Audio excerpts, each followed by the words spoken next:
Soy Juan Carlos Parra, os mando un abrazo en el amor de Cristo a toda esa audiencia maravillosa, más de 8.000 suscriptores y los que quieran escuchar este espacio en cualquier momento, y la audiencia también en Facebook, que son más de 9.000, en la app más de 12.000 personas que tienen descargada la app, en la página web www.vidartv.com y a través de radio y TDT para España. Por eso Vida RTV Plus, porque somos un medio multicanal, diferentes canales desde los que nos puedes recibir.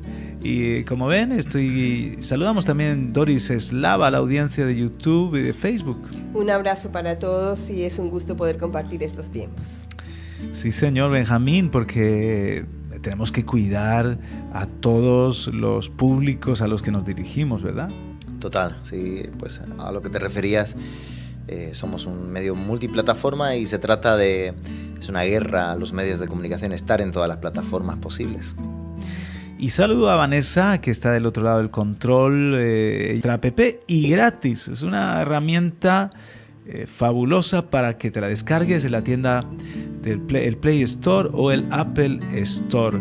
Hay que hacer un hincapié en eso, porque cada vez es más la audiencia que está a través de su smartphone conectándose con nosotros, y es el futuro. Descargarte nuestra aplicación es algo maravilloso, porque tienes acceso a todo el contenido, a la programación, que es la continuidad, por así decirlo. Hay que hacer una programación de 24 horas y está ahí disponible en el momento que te conectas, pues como está. Y aparte también contenidos pues a la carta. Uh-huh. Y ya que estás hablando de todo esto, pues aprovecho para saludar a la audiencia que nos sigue. Querida, voy primero a dar paso a Rafael y a Ernesto para que también saluden a la audiencia de YouTube y de Facebook, y luego ya también vemos esas banderitas. Hola. Hola, amada familia. Bueno, pues desde una cueva parece que hablas, acércate. ¿Verdad que sí? Hola. Nada, feliz de estar aquí compartiendo con ustedes las bondades, las misericordias, la fidelidad de Dios en este tiempo, cómo el Señor nos ha sorprendido. Y nada, instar a las personas que se sigan sumando, que sigan trayendo sus ofrendas al alfolí, y que juntos podamos gozarnos en el Señor, y que a través de ese tiempo pues el Señor pueda mostrar hacia dónde nos lleva, hacia dónde vamos, hacia dónde nos conducimos con todo lo que nos queda por delante. Muy bien, un gusto también para mí que estar, comunicándonos con todos vosotros, aquellos que nos sintonizan a través de YouTube, de Facebook, así que bueno, es un gusto para mí estar aquí otra vez. Y ahora sí, las conexiones que han aumentado en esta fiesta, según habéis ido informando, Vanessa. Exactamente, mira, en Valencia mismo, ahí está 4 oyentes en la misma ciudad de Valencia, en Catarroja, en Valencia capital, en el Faro de Cullera, en Alicante, por ejemplo en Ibi, en Petrer, en la ciudad de Alicante, a pesar de que tenemos ahí nuestro repetidor, Cartagena, Murcia, por supuesto, pero mira, tenemos audiencia ahora mismo, oyentes, o sea, lo que es de radio, en un pueblo que se llama Pedro Muñoz, aquí en Castilla-La Mancha, Madrid, hemos tenido de Burgos, de Palencia, de León, de Zaragoza, ahora mismo está Huesca conectada, Bilbao. Hemos tenido toda la mañana como 4 o 5 banderitas en las Islas Canarias, en Tenerife, en las Palmas de Gran Canaria y en la isla de La Gomera. En la isla de La Gomera están conectados. Y bueno, también decir que nos ven también a través de la app y de la web www.vidartv.com desde Canadá, desde Chile, desde Estados Unidos en varios puntos, como es Oregón, como es New Jersey, como es Syracuse, está New Jersey, ¿no? Syracuse. Sí. Y Beaverton. New York. Exactamente, pues ahí. También Rumanía ha estado súper conectada, Ucrania, Suiza, Argentina, en Buenos Aires, en el Distrito Federal, en Brasil. Bueno, y de aquí para atrás hemos tenido conexiones variopintas desde pues Estambul, que ha estado ahí casi toda la fiesta, Rusia también ha estado ahí, Ucrania, bueno, Holanda, Suiza, como siempre ahí presente, y ciudades distintas en el mapa español. Y encantados de tenerles con nosotros. Más aparte tenemos otro servidor que también hay escuchando activamente, siempre 30, 40, es que hay varios servidores, ¿no, Benjamín? Yo es que no entiendo muy bien los tres, tengo aquí medidores, pero sé que uno es de radio, otro es de... Pero el que es negrito, el Shootcast. Sí, es otro tipo de servidor libre, donde enganchan otras radios también y audiencia. Como TuneIn, como TuneIn, algo así parecido. Muy bien. Pues eso, que estamos ahí también en TuneIn Radio también. Y saludamos a los oyentes de Altar 724 que están con nosotros desde las 11. Buenos días a todos los oyentes de Altar 724. Pero ahora en esta parte más de YouTube y de Facebook, seguimos con grandes adoradores de la Biblia. El último, y alguien que para todos nosotros es muy especial, es un ejemplo de adorador. Y me estoy refiriendo al rey David. Qué adorador, qué apasionado por el Señor. Grandes adoradores de los que podemos aprender tanto. Me gustaría que pensaseis, compañeros, alguna cualidad del rey David, algo de su biografía, de su historia, que yo sé que todos la conocéis y la domináis, que puede ser para nosotros un ejemplo, que puede ser para nosotros un impulso a la hora de convertirnos en adoradores. Pues comenzando, por ejemplo, por Doris. ¿Qué te llama la atención del rey David? Ahora yo quiero destacar algo que encuentro en el libro de los Hebreos, capítulo 11, donde tenemos los héroes de la fe, ¿no? Pero, ¿qué es lo que en David, en este sentido de ser adoradores? Porque hemos estado hablando estos días de la fiesta, de que Dios está buscando adoradores en espíritu y en verdad, y que son necesarios esos adoradores, y queremos ser nosotros esos adoradores. De verdad que en mi corazón está esa petición: Señor, ayúdame a adorarte, a darte mi mejor adoración y a ser sobre todo un adorador. Y en David, ¿qué destacarías tú? Bueno, su búsqueda hacia el Señor y ese deseo de agradarle, ¿no? Que yo creo que viene de parte, lo primero, de la búsqueda del Señor. Estaba siempre dispuesto a encontrarse con el Señor en todo tiempo. Pero él habla de algo muy bonito, ¿no? Donde dice, aún en las vigilias de la noche, aún sobre mi cama meditaba y pensaba, ¿no? En tus palabras. Y es tanto lo que también amaba la palabra del Señor, ¿no? Sus principios estaban por encima de todo, donde él decía, ¿no? Que se había hecho más sabio que los sabios, que los ancianos. Dice, porque he guardado, porque he buscado tu palabra, porque he amado tu palabra. Entonces era una búsqueda constante de él hacia el Señor, aún en sus momentos difíciles, y decía, ¿no? Mi alma está como que estaba perturbada, dice, pero he buscado, estoy parafraseando, pero he buscado mi rostro, aún mis lágrimas caen, pero busco tu rostro, ¿no? Entonces era un total buscador del Señor, de su presencia, amante de esa presencia del Señor. Entonces ahí es donde se empieza a desarrollar todo, porque se hace también un hombre que quiere siempre agradarle. ¿Qué le daré a mi Dios cuando viene ese problema, ¿no? Que de su pecado, de haber hecho el censo, creo que es ahí, si no me equivoco, sí. Y donde va a levantar un altar, incluso el hombre que era dueño de todo, le dice, mira, rey, yo te lo doy todo. Te lo regalo. No te preocupes, que yo te doy todo, te añado todos los bueyes, todo. Y dice, no, pero ¿qué le daré yo a mi Dios que no me cueste? Un hombre entendido en lo que era agradar, entregar, dar, ¿no? Era para su Dios, para su rey. Como cualquier otro podía decir, bueno, pues muchas gracias, sí, está todo muy bien, pues si tú me lo donas todo. Pero él no, dijo, no, si es que es para no le daré Dios, nada a mi Dios, claro, que no me cueste. Pues a mí esa parte, ¿no? De esa búsqueda, de esa intimidad que tenía con el Señor. Salmo 27:4. Una cosa he demandado al Señor y esa buscaré, que esté yo en la casa del Señor todos los días de mi vida para contemplar la hermosura del Señor y para inquirir en su templo. Pues luego, más abajo, dice eso de que cuando dijiste buscad mi rostro, mi corazón te respondió tu rostro, oh Señor, buscaré. Un buscador, una cosa he demandado y esa buscaré. O sea, no solamente lo pido y lo anhelo y si lo digo, pero lo busco, lo activo mi búsqueda. La de David, esa búsqueda es de verdad ejemplar y gracias a Dios porque tenemos sus salmos para podernos identificar con él y saber un poco mejor cómo hasta en los desiertos. Sí, en todo momento, sí. Sí. Qué bien. Y a ti, Rafa, de David, ¿qué te ministra en este aspecto de ser un adorador? Me ministra mucho la humildad que tenía él para reconocer cuando le fallaba a Dios. Un corazón que sentía esa necesidad de poder ser acepto delante de Dios por encima de sus circunstancias. El hecho de verse tan frágil en presencia de su Dios y saber que cualquier cosa que pudiera hacer, pues podía herir el corazón de su amado. Esa entrega para con el Señor, esa devoción que brotaba de su corazón por querer estar siempre bien delante de la presencia de Dios.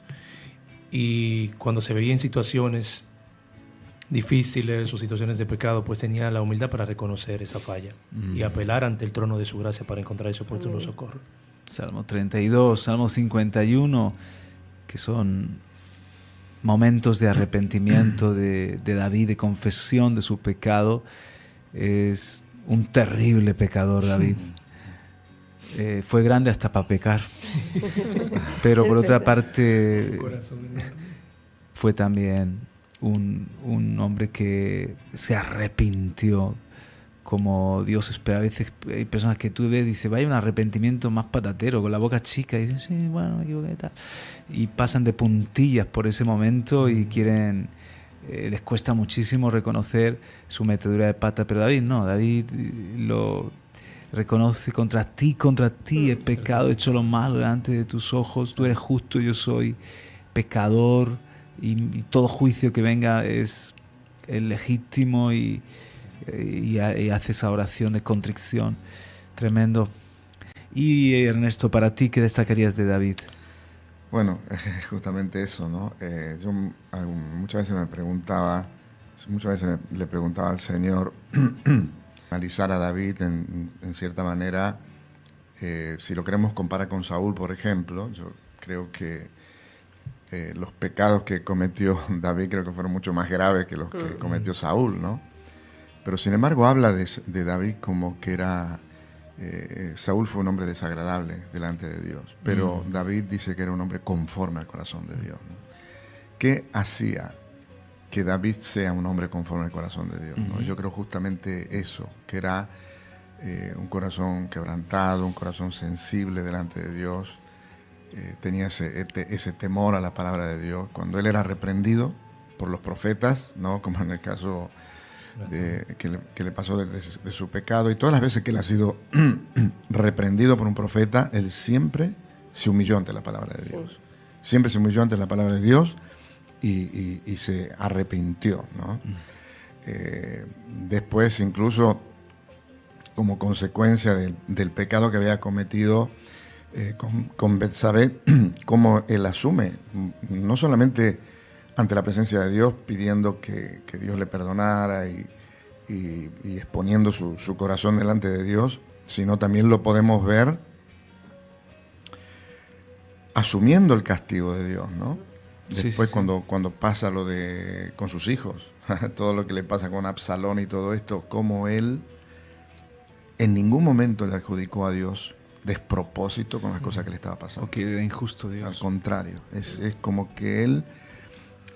Porque muchos podríamos decir, bueno, si yo ya me arrepentí de este pecado, ¿por qué es que tengo que yo, no? Que a veces pasa, ¿no? Siempre decimos una cosa, es tú te arrepientes de tu pecado, el Señor te perdona, pero las consecuencias del pecado ahí están, ¿no? ¿Verdad? Bajo ese principio de la siembra y de la cosecha, ¿no? Y en el caso de David, él se arrepintió y todo, pero él, la verdad que siempre... En lo de Absalón, cuando él tuvo que huir de Absalón, cuando él vemos toda su conducta, jamás le adjudicó a Dios despropósito, al contrario. Él asumía, recibía y aceptaba la disciplina del Señor, ¿no? Entonces, ahí en eso yo creo que él era un hombre conforme al corazón de Dios, ¿no? Y después cuando a él le toca emitir juicio, fijaos que cuando a él le toca emitir juicio, en el caso de que cuando vino este amalecita diciendo que él lo había empujado a Saúl para que digamos, muriera, como él enseguida lo juzga, dice, ¿cómo yo voy a permitir que tú vivas cuando has hecho esto con el ungido del Señor, ¿no? O sea, aún después, cuando a él le toca actuar y emitir juicio, yo veo ahí una alineación con el corazón de Dios tremenda, ¿no? Muy sensible también cuando cortó el manto de Saúl. Wow, y le redargulló el Señor por haber cortado el manto del ungido del Señor. Un respeto a la autoridad, entendía esos principios del reino, ¿no? Tremendo, sí. Qué bueno. Y Benjamín, ¿qué destacarías de David? ¿Qué te ministra de su vida como adorador? Bueno, entre todo lo que han dicho mis compañeros, cuando él desea, ¿no?, el agua del pozo de Belén, ¿quién me diera a beber de este agua, ¿no? Y cuando la tiene y tiene la oportunidad, ¿no?, de ese deseo, para él fue no agua ya, sino que fue sangre de sus 3 valientes. Tenía un precio mucho mayor que el propio agua, se convirtió el agua en sangre. Y ahí vemos nuevamente un antitipo de Cristo. Todo deseo de Cristo Jesús lo cambió y lo transformó en su propia, en este caso, su propia sangre. Siempre Jesús mejor que cualquier otro ejemplo del Antiguo Testamento, cualquier otra fe que pudiera tener cualquier persona. Lo que no podía lograr un hombre, podían ofrecer, ¿no?, por los demás, por un carnero, por un becerro, por esos 3 valientes, él derramó ese agua que valía la sangre de esos 3, ¿no? Y Jesús llevó esa manera también de adorar extrema, que fue todo deseo que había en su corazón, entregar, su mayor satisfacción, entregarse él propiamente. Amén. En cuerpo y alma y llevar todos los pecados de toda la humanidad, producto del mayor deseo de adoración de Cristo Jesús. Amén. Y nos ha hecho así adoradores, ¿no? Sí, Señor. No se la bebió para sí. Qué ejemplo, porque a veces hay gente que puede venir y darte un grado de honra cuando estás en liderazgo o incluso de servicio. Y David no lo tomaba para sí, sino que lo deriva al Padre. Tú eres digno. La vida de estos hombres es legítimo, el esfuerzo que ellos han hecho. Tú lo mereces, yo no. O sea, para ti sí, ellos casi mueren por traerme agua. ¿Quién soy yo? Soy un hombre, yo soy un pecador. Pero esta agua ahora, en vez de bebérmela, la derramo para ti, Señor. Tú sí que mereces. Y que nosotros tengamos ese corazón también como liderazgo, ¿no? De derivar siempre. El Hijo también derivaba la gloria al Padre. Es como que cada vez que le honraban al Hijo, Él llevaba la atención al Padre. Y todo lo hacía para el Padre. Y al final derramó su vida para el Padre. Yo creo que cuando David está derramando ese agua, está derramándose él mismo, no solo el valor de sus 3 valientes, él mismo. Y es claramente una figura profética de Cristo hasta en sus salmos, en todo lo que él pasó, en lo que él escribió. Parece que el Señor le hizo vivir. Dice que los profetas hablaron la palabra de Dios con el Espíritu de Cristo en ellos. O sea, profetizaron con el Espíritu de Cristo en ellos lo que iba a ser acerca del Mesías y de la salvación en la obra del Mesías. El Espíritu de Cristo en David lo vemos para escribir los salmos y muchas de las cosas que vivió son... De hecho, Jesús es el hijo de David. Cuando clamaban: Jesús, hijo de David, ten misericordia de mí. El linaje de David se ha perpetuado. Dios hizo un pacto con David y le ha dado un trono firme, porque Cristo es de la tribu de Judá, descendiente de David y quien reina para siempre. Amén. Y Vanessa, ¿qué ves tú en David que te ministra, que querrías destacar? De David, la verdad que para mí es un visionario que rompió, o sea, se adelantó, un adelantado a su época, porque adelantó lo que iba a ser la adoración y la comunión con la presencia de Dios antes del sacrificio de Jesucristo.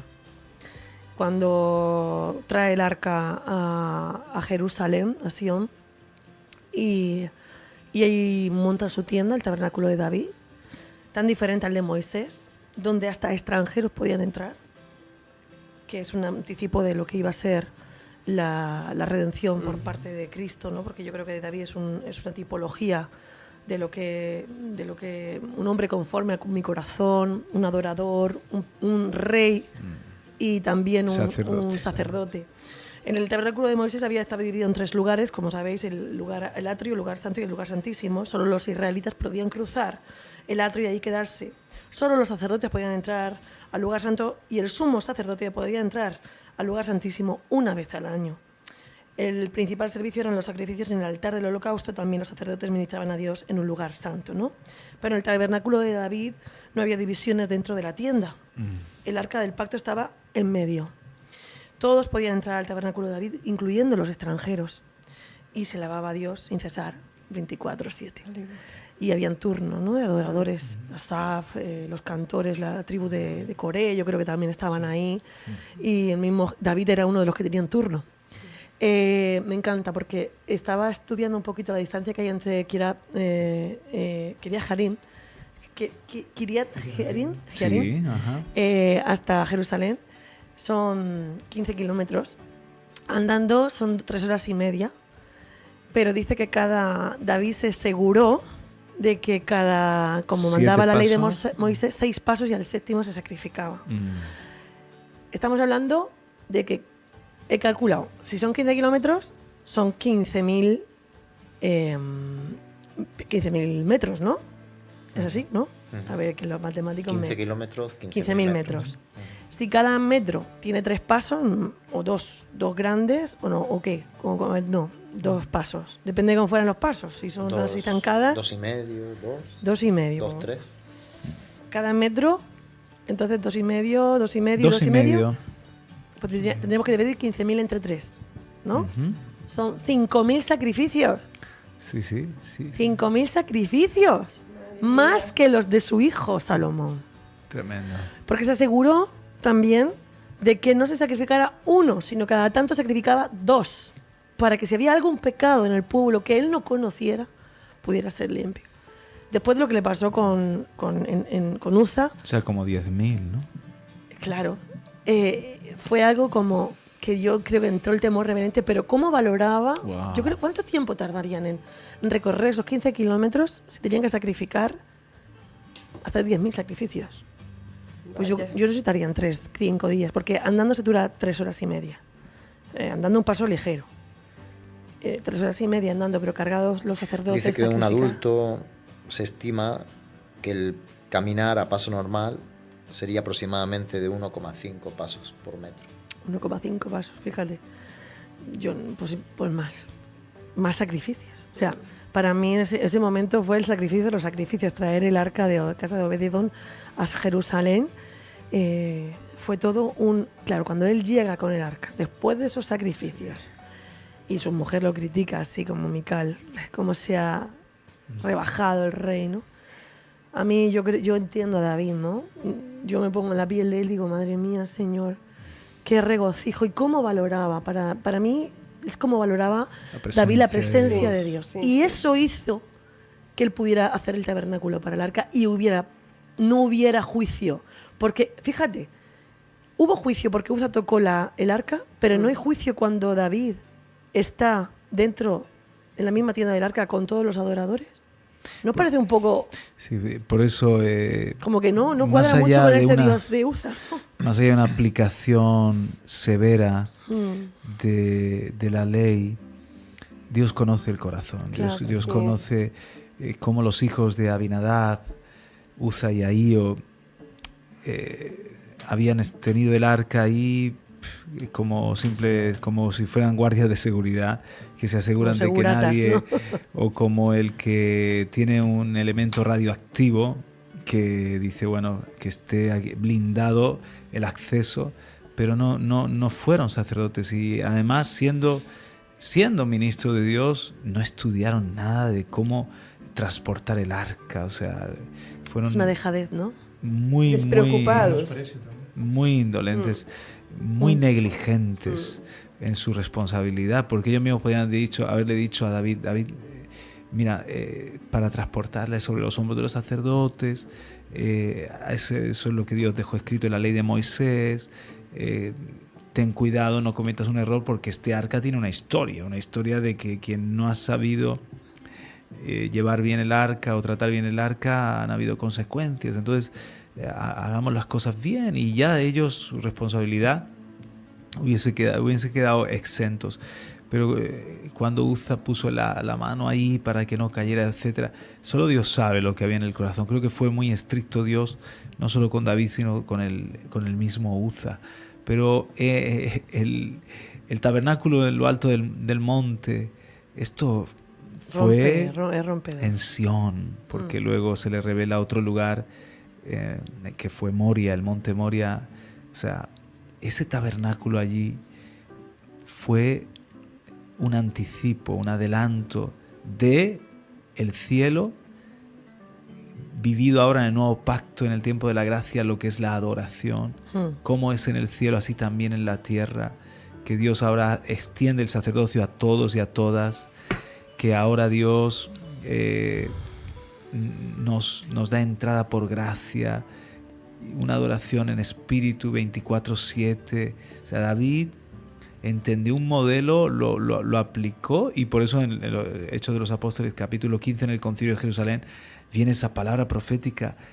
Esto que estamos viviendo con los gentiles, de que se están convirtiendo gente de otros pueblos que no son de Israel, esto es lo que Dios anunció, que en los postreros días el tabernáculo de David caído sería reparado. O sea, no nos pongamos legalistas según la ley.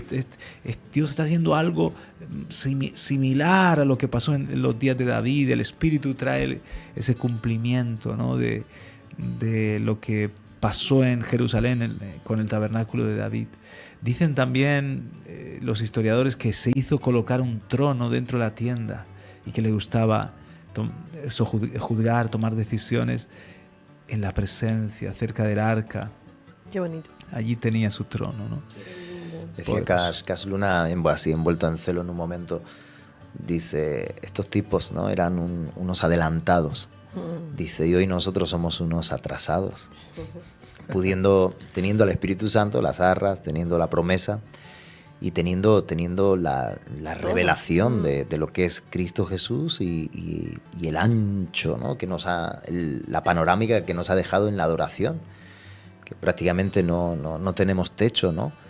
Y dice, muchos, o sea, nos atrasamos por los prejuicios, por tratar de meter nuestra sazón, ¿no?, en el asunto. Sí. Eso es típico de la religión, totalmente. Sí. Que lleva atrás, fíjate, todo lo que avanza la iglesia primitiva, y cuando entra el tiempo de oscuridad a partir del siglo III, siglo IV y en adelante, hasta la Reforma, hay una involución, hay un retroceso impresionante. En los días de las abominaciones papales y de tanta oscuridad, donde de repente el cristianismo parece una mezcolanza de religiones. La religión es un atraso, indudablemente. La religiosidad, el legalismo es un retroceso, y la vida en el espíritu es siempre algo nuevo, actual, algo que Dios nos lleva a vivir el cielo, a un anticipo de lo que va a ser la eternidad viviéndolo aquí en la tierra. Yo creo que en definitiva también hay actos que cambian un poquito, o sea, Dios tiene su forma de comunicarse con el hombre, de tener cercanía con el hombre. Está establecido en la ley, hay normas, pero hay cosas que rompen, acciones del hombre que le rompen la cabeza, yo creo que a Dios. Y en un momento determinado creo que eso pasó con David. Que algo hizo David que, bueno, siempre hemos hablado de los mil sacrificios de Salomón, los 1000 holocaustos de Salomón.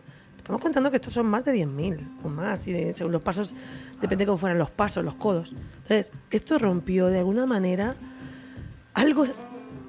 Hablan de una ofrenda extravagante, de algo fuera de lo normal, algo que Dios dice de repente, oye, alguien lo entendió. Esperaba de esta persona poco y de repente me ha sorprendido, ¿no? Hay veces que nos sorprendemos de lo negativo o nos sentimos defraudados siempre, normalmente no cumple nuestras expectativas en las relaciones, ¿no? Sentimos que siempre, ay, ha hecho esto, ay, yo creía que era de otra manera, me ha defraudado, ¿no? Y Dios con nosotros yo creo que siente a veces como, ay, creía que había avanzado pero todavía le queda ahí, ¿no? Pero como que estas cosas como que le dan un sartenazo al cielo, diciendo, por eso cuando Dios dice, es que Él tiene mi corazón. O sea, a pesar de cómo ha metido la pata, a pesar de lo que... ¡Wow! De esa desnudez tan grande con el capítulo Betsabe, el capítulo censo, el capítulo... No sé. De repente hace algo David que sorprende hasta el cielo, ¿no? Y entonces se abre un panorama distinto de una relación con Dios distinta. Y creo que eso es algo que nosotros a veces nos acostumbramos a, bueno, Dios es así, hace así.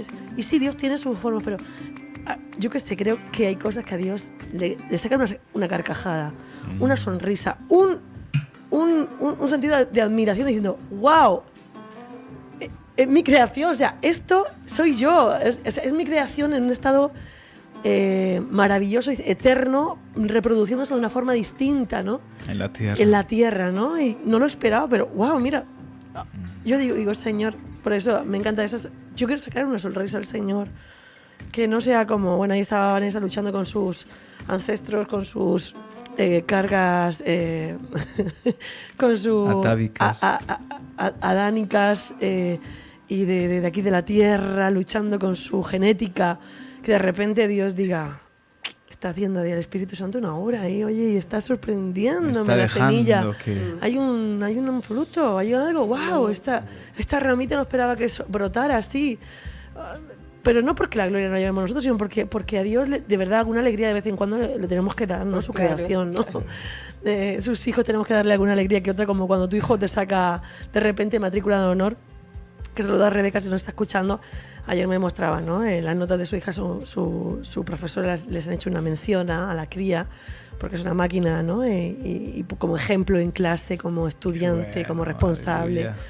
Y yo digo, cuando tu hijo te trae una cosa así, dices tú, wow. Y dices tú, lo he parido yo, ¿no? Lo he parido yo, Dios mío. Gracias. Es mi hijo. Es mi hijo.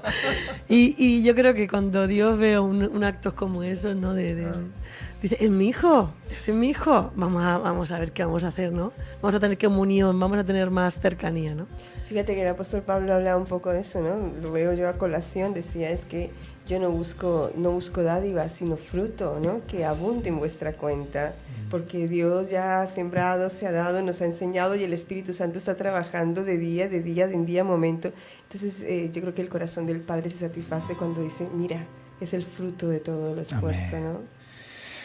En Hebreos capítulo 11 vemos lo que conocemos como los héroes de la fe, y el Señor me llevó a ver esos nombres que sobresalen como ejemplos de grandes adoradores y alguna hazaña o algún atributo que aquí mismo en este capítulo de oro, ese pabellón de hombres y mujeres de fe, algo que se destaca, ¿no?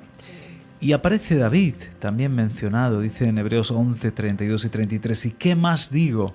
Porque el tiempo me faltaría, contando de Gedeón, de Barak, de Sansón, de Jefté, de David, así como de Samuel y de los profetas, que por fe conquistaron reinos, hicieron justicia, alcanzaron promesas, taparon bocas de leones, apagaron fuegos impetuosos, evitaron filo de espada, sacaron fuerzas de debilidad, se hicieron fuertes en batallas, pusieron en fuga ejércitos extranjeros.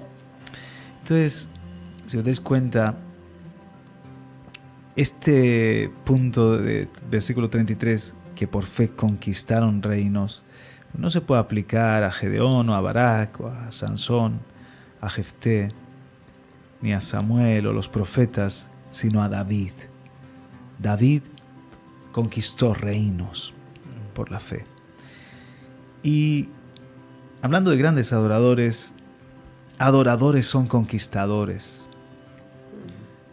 Adoración es conquista. Siempre que estableces en tu vida adoración, vas a tener la fuerza de conquistar. Y Jesús dijo a sus discípulos que ellos también fueran conquistadores, Jerusalén, Judea, Samaria y hasta lo último de la tierra. ¿Cómo? La adoración de sus discípulos, su servicio, su entrega, su búsqueda en oración, su altar poderoso, su vida derramada, a veces como mártires. Era un pueblo que adoraba y conquistaba, avanzaba en adoración. Adoradores son conquistadores. Adoración es conquista. ¿Habrá cosas todavía que conquistar para el Señor en la tierra? ¿Habrá reinos que conquistar? Yo creo que sí. Y por eso Él nos llama a que seamos adoradores. Él necesita un ejército de adoradores y no se les va a resistir nada. Mira, Jesús se presentó ante el Padre con una conquista. Es verdad. La salvación, lo que Adán perdió. El Hijo del Hombre vino a buscar y a salvar lo que se había perdido. Todo lo que Adán perdió. Él vino con los hijos traídos a la gloria porque nos conquistó con su amor. Y es más, aquellos santos de la antigüedad que esperaban en el seno de Abraham. Cuando Jesús resucitó y ya tenía la llave de la vida y la muerte, dejó vacío el seno de Abraham, pudo llevar al cielo.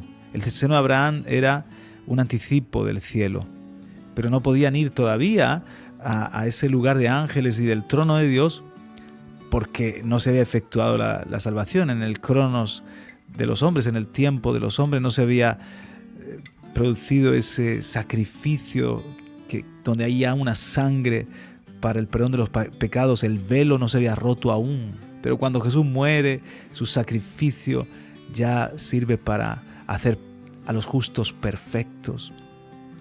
Se rompe el velo, la sangre nos limpia de todo pecado. Entonces todos los que esperaban en el seno de Abraham, con su fe puesta en el Cordero, en el Mesías Redentor, el Hijo se presentó no solo, sino con un séquito. Era el botín, era los justos, los hijos que Él traía a la gloria. Si os dais cuenta, era como en los días de la antigüedad que venía un rey o un gran capitán a la ciudad y traía el botín, las riquezas, los prisioneros, y era aclamado con júbilo cuando llegaba. El mismo David tuvo momentos así, y se presentó Jesús con el botín, con su conquista. Pero entonces con eso adoró al Padre. Cuando María le retuvo una vez resucitado, dijo: déjame, María, ¿por qué he de ir a mi Padre y a vuestro Padre? Jesús le quería presentar al Padre la victoria. Jesús le quería presentar al Padre la conquista. Y se cumplió lo que decía el Salmo: alzad, oh puertas, vuestras cabezas, alzaos vosotras puertas eternas para que entre el Rey de la gloria. Lo que quiero decir es que Jesús adoró con su conquista y conquistó adorando.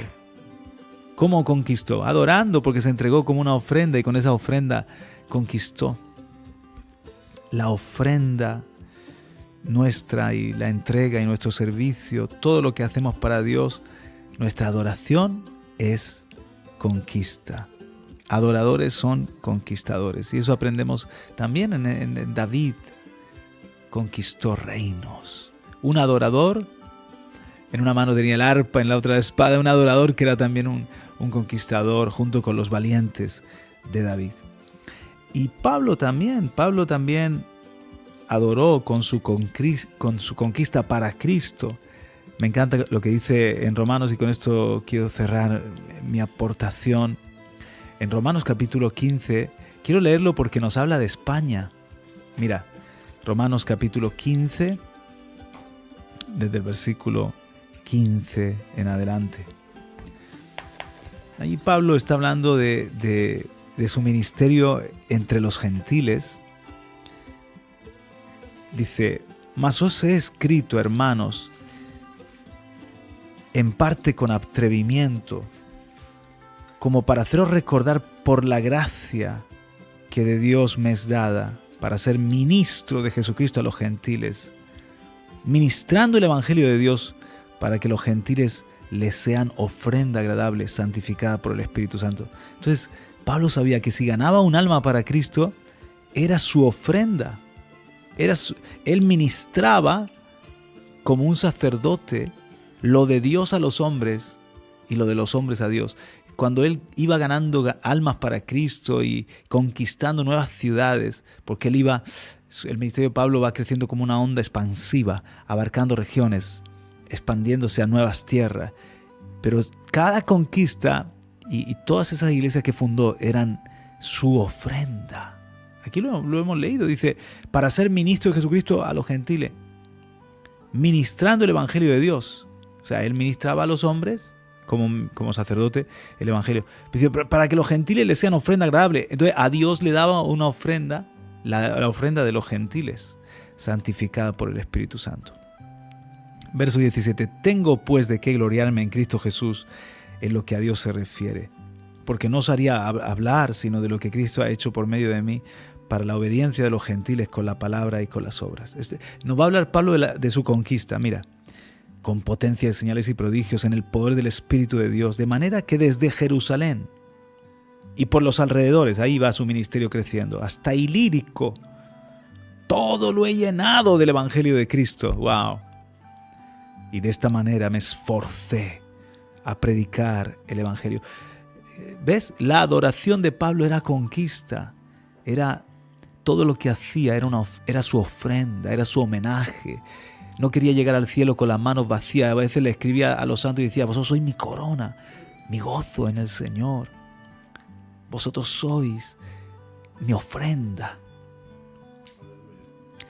Entonces dice: todo lo he llenado del Evangelio de Cristo. Y de esta manera me esforcé, verso 20, Romanos 15, 20, a predicar el Evangelio, no donde Cristo ya hubiese sido nombrado, para no edificar sobre fundamento ajeno, sino como está escrito: aquellos a quienes nunca les fue anunciado acerca de él verán, y los que nunca han oído de él entenderán. Por esta causa me he visto impedido muchas veces de ir a vosotros. Pero ahora, no teniendo más campo en estas regiones y deseando desde hace muchos años ir a vosotros, cuando vaya a España, iré a vosotros, porque espero veros al pasar y ser encaminado allá donde es, a España, por vosotros, una vez que haya gozado con vosotros más. Ahora voy a Jerusalén para ministrar a los santos, porque Macedonia y Acaya tuvieron a bien hacer una ofrenda para los pobres que hay entre los santos que están en Jerusalén, pues les pareció bueno y son deudores a ellos, porque si los gentiles han sido hechos partícipes de sus bienes espirituales, deben también ellos ministrarles de los materiales. Así que cuando haya concluido esto y les haya entregado este fruto, pasaré entre vosotros rumbo a España. Y sé que cuando vaya a vosotros llegaré con abundancia de la bendición del Evangelio de Cristo. Qué bonito. Pero os ruego, hermanos, por nuestro Señor Jesucristo y por el amor del Espíritu, que me ayudéis orando por mí a Dios. Qué humildad, ¿no? Como Pablo pedía las oraciones. Entonces, este hombre de Dios, y también como David, como lo que he dicho de Jesús, él entendía que toda conquista era ofrenda. Aleluya. Que traía a los pies del Señor, y que su adoración se convertía en conquista. Las dos cosas, tanto monta, tanto. Su conquista era adoración y su adoración era conquista. Y si ganaba un alma, esta conquista es tuya, Señor. si llevaba una ofrenda a los santos de Jerusalén y de Judea, era su ministerio, su aporte, su adoración también. O sea, Pablo no tenía ningún problema de manejar economía porque la manejaba para el bien de las almas, para suplir necesidades y para predicar el Evangelio. Y en Grandes Adoradores hemos aprendido tantas cosas. Termino yo mi aportación en esta fiesta con el rey David.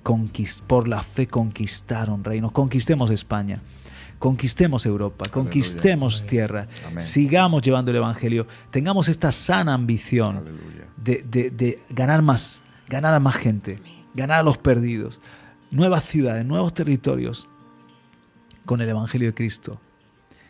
Nuestra conquista será nuestra adoración. Aleluya. Y la fuerza que tenemos para conquistar es si somos adoradores. Si somos adoradores, somos conquistadores también. Amén. Amén. Oh, Dios. Y fijaos cómo Pablo va a venir a España lleno de la bendición de Cristo. Wow, en el poder del Evangelio, en el poder del reino, en la predicación de la palabra y cargado de los dones de Dios. Así también tenemos que hacer nosotros la obra aquí en España y donde el Señor nos permita. Pablo no pudo venir, el hombre, o si vino, no pudo hacer mucho, pero ahora nos tiene el Señor aquí a nosotros. Amén. En esta tierra para conquistar España para Él y que esto sea nuestra adoración. Amén, aleluya, wow.